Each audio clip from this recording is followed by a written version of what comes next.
अस्सलाम वालेकुम। जैसा कि अक्सर लोगों का निकाह तो हो जाता है, लेकिन कुछ मजबूरियों की वजह से रुखसती नहीं हो पाती। ऐसे लोग अक्सर पूछते नज़र आते हैं कि अगर रुखसती ना हुई हो तो क्या लड़का लड़की एक दूसरे से बात कर सकते हैं या मिलजुल सकते हैं। तो दोस्तों, इस्लाम में जब निकाह हो जाता है तो मर्द औरत एक दूसरे के लिए मियाँ बीवी बन जाते हैं और वो एक दूसरे के लिए हलाल होते हैं।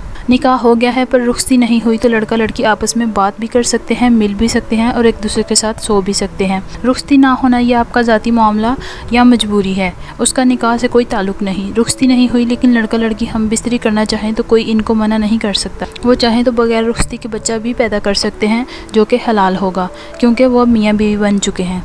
लेकिन हमारे माशरे के कुछ असूल हैं, हमें इन्हें भी फॉलो करना चाहिए। रुखसती से पहले ही आप साथ सोने लग गए या बच्चा पैदा कर लिया तो ये ज़माना आपको तरह तरह की बातें करेगा। लिहाजा जायज़ तो है लेकिन बचना चाहिए। थोड़ा सब्र कर ले, निकाह हो गया है तो इंशाल्लाह रुखसती भी हो जाएगी। बाकी वो आपकी बीवी है, उससे बात करें, मिलें, कोई मसला नहीं। वीडियो अच्छी लगी तो लाइक, शेयर और चैनल सब्सक्राइब ज़रूर करें। खुदा हाफिज़।